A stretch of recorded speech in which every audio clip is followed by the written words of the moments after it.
ठाकुर जी की लीला का चिंतन किया करो।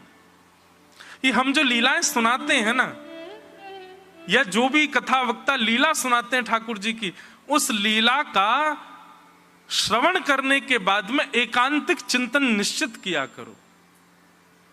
और एक बात बताऊं आपको, जितनी लीला सुनी है उतने तक सीमित मत रखो, उस लीला में अपने भाव भी कुछ जोड़ो और उस लीला का और विस्तार करो और सुंदर सुदृढ़ बनाओ उसको।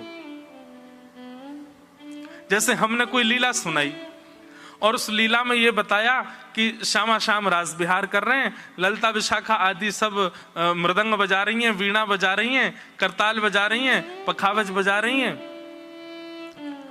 आपका मन उस समय क्या विचार करना चाहिए कि महाराज जी जो लीला सुना रहे हैं उस लीला में सब व्यवस्था है, ऐसी कौन सी अव्यवस्था है जिसकी श्यामा श्याम को आवश्यकता है, वो व्यवस्था मैं करूं लीला में।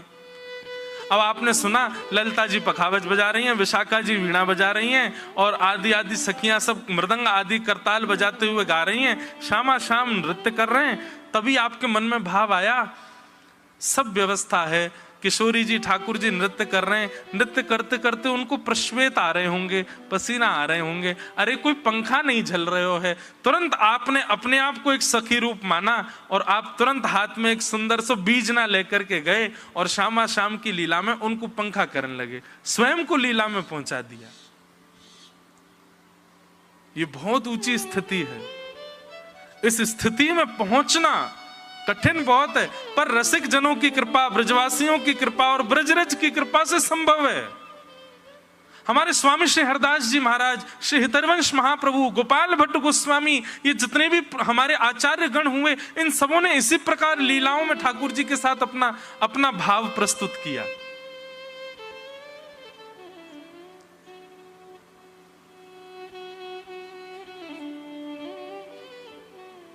एक लाली आई थी परसों कथा में, उसको ऐसी लीलाओं का चिंतन होता है। वो पहले भी 2-4 लीला मुझे सुना चुकी है और बहुत सुंदर लीलाओं का चिंतन होता है। परसों मुझे एक लीला सुनाई, बोले महाराज जी मन में भाव आता है। मैंने क्या भाव आता है? बोले ठाकुर जी कह रहे हैं कि रास में किशोरी जी साथ हैं। लो लीला कछु ऐसी है कि ठाकुर जी ने माइक बंद कर दो, मत बतावे, अंतरंग है। श्यामा प्यारी कुंज बिहारी, जय जय श्री हरिदास दुलारी। श्यामा प्यारी कुंज बिहारी। कैसा भाव चिंतन है कि महाराज जी ठाकुर जी सब लीलाओं में किशोरी जी संग रहती हैं। रास में किशोरी जी साथ में हैं, सांझी लीला में किशोरी जी साथ हैं, गोवर्धन लीला में किशोरी जी साथ हैं, सब लीलाओं में किशोरी जी साथ ही हैं ठाकुर जी के। ठाकुर जी के मन में विचार आयो कि एक लीला में किशोरी जी हमारे संग नहीं है। बोले काय में? बोले चोरी में। हम चोरी करवे जामे, वहां में किशोरी जी नहीं है साथ में। और बेचारे ये सबरे मधुमंगल, श्रीदामा, तनसुखा, मनसुखा, धनसुखा, ये सबरे दौड़ दौड़ के हाँप चुके हैं, पर किशोरी जी को ये सुख नहीं मिलो कि चोरी करो और भागो। कितना सुंदर देखो चिंतन। तो मैंने कि फिर क्या चिंतन हुआ? बोले महाराज जी ऐसा चिंतन आया कि ठाकुर जी बोले किशोरी जी को भी चोरी करवाओ और फिर चोरी करवे के बाद जाकी चोरी करिए वो पीछे भगेगो और फिर अपने वस्त्र लत्ता फतनाने पकड़ करके दौड़ेंगे और कितनी जोर से दौड़ करके भागेंगे, बातें बच करके। वहां में हम किशोरी जी को जब देखेंगे तब सुख मिलेगा चित्त को, तब आनंद मिलेगा कि हाँ किशोरी जी ये दौड़ रही किशोरी जी। मैंने कि भाई बड़ी अद्भुत लीला सोच के। अच्छा एक बात बताऊं, ये लाइट जाना मैंने हमेशा से कहा है, कथा में लाइट जाए समझो ठाकुर जी आ गए। तो जैसे ही ये लीला प्रकट भई मानो ठाकुर जी आ गए। बोला हाँ श्री जी की चोरी बता। तो ठाकुर जी ने क्या किया, किशोरी जी के पास गए और किशोरी जी से जाके बोले कि हे श्यामाजू, हमारे ब्रजमंडल में एक आम को बगीचा है और वहां बड़े सुंदर सुंदर मीठे मीठे आम लगे, उनकी सुगंधी पा करके हम लोगन की जीभ में पानी आ जाए। किशोरी जी बोली तो क्या करूं, खा लो जाके। बोले अनाय अकेले थोड़ी खाएंगे, आप चलो संग में, वह बगीचा में ही चलें, कल की लीला वहीं करेंगे और वह कुंज में चढ़ चढ़ के पेड़न सो आम तोड़ तोड़ करके प्रेम सो पाएंगे। मैं नेक चौंक करके देखूंगा, आम मीठो भयो तो मैं आपको दे दूंगा, आप चौंक के देखो, आपको मीठो लगे तो आप मुझे दे दियो। ऐसी पर दोनों किशोरी जी तो ऐसी बातन में आ जाएं ठाकुर जी की में। लाली ने तो नेक नेक सुनाया, फिर भाव मेरे कछु बन गए वहां में। ललिता विशाखा बोली श्री जी अभी हाँ मत करियो। बोले या लाला की बात को भरोसा नहीं है, पहले या तो ठोक पीट के पूछ लो सबरी बात।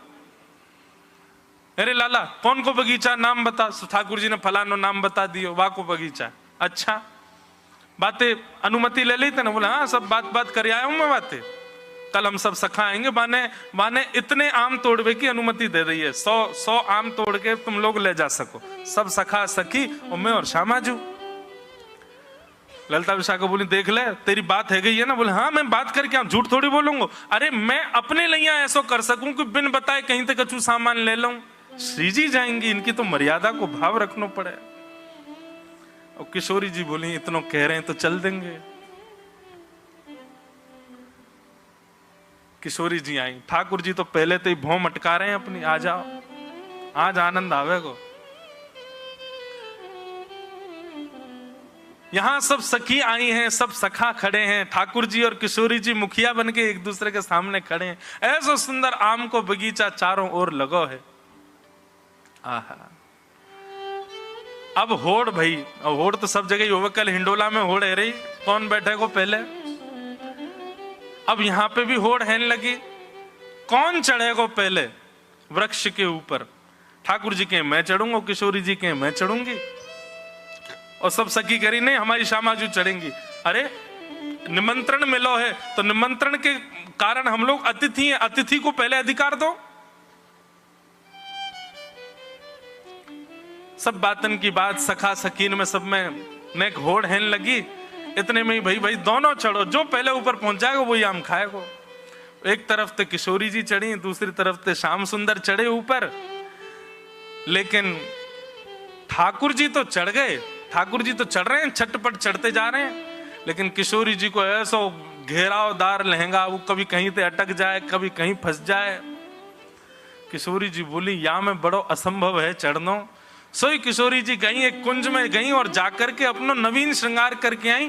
ठाकुर जी जैसी धोती पहन के, ठाकुर जी जैसी पीतांबरी पहन के, ठाकुर जी जैसा श्रृंगार करके, कि अपने केशन को पीछे बांध करके, सुंदर पाग सिर पर लपेट करके बिल्कुल श्याम सुंदर बन के आई हैं।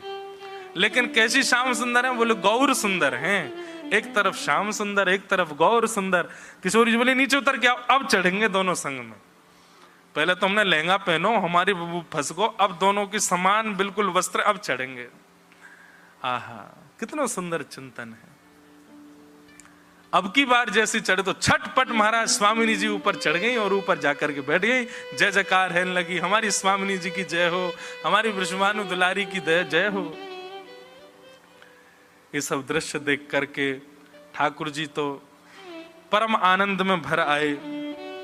वह लाली को चिंतन तो ऐसा हो कि फिर ठाकुर जी मान करके बैठ गए, तो किशोरी जी उनको मना रही हैं। और हाँ, चोरी को इल्जाम किशोरी जी पे तो लगो ही नहीं अभी तक। मैंने कि अब यहां में भाव आगे जोड़ो। बोले कहा भाव जोड़ो? किशोरी जी जैसी आम चौंके तो जैसे मीठा लगे तो मीठा लेके श्याम सुंदर ले पाके देखो कितना सुंदर। तो किशोरी जी को उच्छिष्ट श्याम सुंदर पा रहे हैं और श्याम सुंदर को उच्छिष्ट किशोरी जी पा रही हैं। लेकिन धीरे धीरे ठाकुर जी को आम में मन नहीं लग रहा है। बोल आज तो योजना कछु और है। किशोरी जी के जो जो आम है उनको लेके समीप में धरते जा रहे हैं या मधुमंगल श्रीदामा को देते जा रहे हैं, इनको धरते रहे। अरे किशोरी जी की प्रसादी एकांत में बैठकाऊंगा, पहले काम तो पूरा कर लूं, जाके काजे आया हूं। इतने में ठाकुर जी ने मधुमंगल को इशारा कर दिया, बोले जा बगीचा के मालिक को बता दे चोर आ गए वाके बगीचा में। यहां पे सब सखी व्यस्त हैं, लेकिन तभी ठाकुर जी के मन में ये भाव आयो कि कहीं माली डंडा लेके आयो, हम में पड़ जाए, मधुमंगल सीधामा पिट जाए वो तो ठीक है, लेकिन श्री जी के पास नहीं जाना चाहिए। अचानक ठाकुर जी को मन बदल गयो। ठाकुर जी ने कही एक काम करें, श्री जी को लेकर के मैं कोई दूसरी कुंज में चलो जाऊं, और वो माली आवे को डंडानते ये सबरी सखी मेरे पीछे पड़ी रही, ललता विशाखा जी सबरी पिटेंगी यहाँ पे। और इतने में ठाकुर जी ने किशोरी जी से कही, हे श्यामाजू, वो सामने को वृक्ष बड़ो पुरानो लग रहा है, ऐसा लगे वाकई फल ज्यादा मीठे होंगे, आओ मैं और आप वृक्ष पे चलें। और ये सब सखी, हाँ री तुम सबरी यहीं लगी नहीं हो, बढ़िया प्रेम से फलन को पइयो, हाँ अरे ए मधुमंगल श्री दामा तनसुका तुम सुरक्षा करो इनकी। ठाकुर जी तो श्री जी को लेकर के एकांत कुंज में चले गए, और वहां परस्पर दोनों प्रिया प्रियतम आम चौंक रहे प्रेम से पा रहे हैं। इतने में ही मधुमंगल लेके आ गो माली को, माने कि देख कितने सारे चोर लगे तेरे वहां में, और लेके महाराज डंडा भागो, तनसुका मनसुका सबरे भाग रहे हैं, ललता विशाखा कूद कूद करके दौड़ रही हैं, हे श्यामाजू कहाँ हो, हे श्यामाजू कहाँ हो। किशोरी जी को जैसी पता चली, श्याम सुंदर जी कैसी लीला करी आपने? बोले हे किशोरी जी, मेरी सबरी लीलान में आप मेरे संग ही, एक छोरी लीला में संग नहीं तो आज वाक्य भी पूर्ण होती है कि अब चोरी में भी आप संग हो। अब आप रसिक बिहारी, रास बिहारी सबके संग तो रही हो, अब चोर बिहारी के संग और रह रही हो। अब श्यामाजू पूर्णता वही है। तो ये चिंतन सामान्य नहीं है, ऐसे चिंतन ये रसिक जनों की कृपा से, रज की उपासना से ही संभव है। तो जब भी कोई लीला सुना करे ना, उस लीला का विस्तार और सोचा करो अपने मन में, और क्या हो सकता था इसमें भाव, और इस लीला में क्या सुंदर स्मृति। ऐसे ही लीला चिंतन करते रहोगे, संसार के विषय विषादों का चिंतन करने का समय ही नहीं मिलेगा आपको, उसकी चिंता हो ही नहीं सकती आपको, उसमें परेशान होगे ही नहीं आप। आपकी परेशानी तो यही रहेगी, बोले कहा शाम शाम दोनों वन में गए और दोनों उनकी चुनरी। अपना एक चिंतन भाव बताऊं, एक बार मैं लीला पढ़ रहा था, तो लीला में क्या हुआ कि ऐसा भाव आयो कि किशोरी जी वन में भ्रमण कर रही हैं, सुई काव्यो किशोरी जी की चुनरी उरझ गई कोई लता सो। अब जैसे ही उर्जी सो ठाकुर जी वाकू सुरझावे गए। अब कई बार ऐसा होवे कि उर्जे भय को सुरझावे भयो वारो जब जावे का है तो सुरझावे वारो भी उरझ जाए। तो किशोरी जी तो उर्जी भई हैं, यहाँ ठाकुर जी की पीतांबरी भी उरझ गई। अब सब ललता विशाखा योजना बना रही हैं, दोनों उनको कैसे सुरझाए हो जाए। लेकिन जैसे ही ललता विशाखा सुरझावे गई, सोई मन में एक भाव आयो, अरे ललता विशाखा काय को जा रही हो, क्यों इन दोनों को उर्झो ही रहने दो, ये दोनों उर्झे ही रहेंगे। उर्झनो समझे ना, उर्झनो मतलब जैसे कोई सघन वृक्ष है, वहां आपको कोई कपड़ा फंस जाए या कछु उरझ जाए।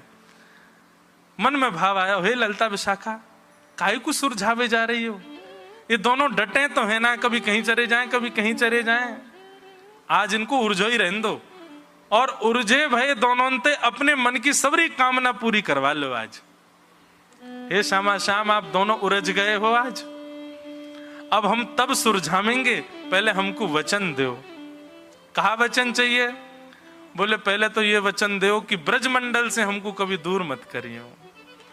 दूसरा वचन हमको ये दो कि या ब्रज के प्रति हमारो प्रेम दिन ब दिन बढ़तो ही रहे। और तीसरा वचन हमको ये दो, हम जब चाहें तब युगल रूप हमारे सामने दर्शन दे दे। ये तीन मनोकामना पूरी करो तब तुम्हें सुरझाएंगे, नहीं तो नहीं सुरझा रहे, उर्झे रहो यहीं पे खड़े रहो। अब ये मन का भाव। पद में और लीला में तो ऐसा था कि ललता विशाखा ने योजना बना के दोनों को सुरझा दिया, लेकिन मेरे मन में आप काय को सुरझा रहे हो, उर्झो ही रहने दो, खड़े रहने दो, दोनों ते अपने मन की सबरे कामना पूरी करवा लो। ऐसे चिंतन, ऐसे विचार, ऐसे भाव, ये सब कैसे पुष्ट होते हैं? भागवत जी श्रवण करो, रसिक जनों की वाणी श्रवण करो, रसिक जनों की भले चरण स्पर्श मत करो पर उनके चरण रज माथे से लगाओ। और जब भी वो कोई लीला सुनाए, उस लीला को चित्त में धारण करके एकांत में बैठे उसका विस्तार करो, उसका और सुंदर रूप बनाओ। संसार के विषय के चिंतन के लिए अपने आप को समय ही मत दो। और फिर आप देखना, जैसे ही ठाकुर जी की लीला में कुछ ऐसा आप करोगे जो अद्भुत था, आप नाचने लगोगे। वाग गदगदा द्रवते यस्य चित्तम, अकेले बैठे बैठे नृत्य होने लगेगा, अकेले बैठे बैठे अश्रुपात होने लगेंगे, अकेले बैठे बैठे ठाकुर जी का खूब सुंदर भाव स्मरण होने लगेगा। ऐसे व्यस्त रखो लीला में अपने आप को। केवल 3 घंटा कथा सुनने के बाद में और फिर उसकी विस्मृति, उससे काम नहीं चलेगा। पूरे दिन चिंतन बना रहे ठाकुर जी का। और पूरे दिन काम में रहते हो, नहीं कर पाते, तो रात्रि सोने से पहले ये काम करके ही सोना है कि चिंतन करो। और एक बात याद रखना, 1 दिन 2 दिन 1 हफ्ता 1 महीना तक चिंतन किया, कोई लीला विस्तार नहीं हो पाई, आपके 1 महीना के चिंतन का प्रभाव किसी दिन स्वप्न में ठाकुर जी आकर के लीला का विस्तार कर जाएंगे और आपको अनुभव करा जाएंगे।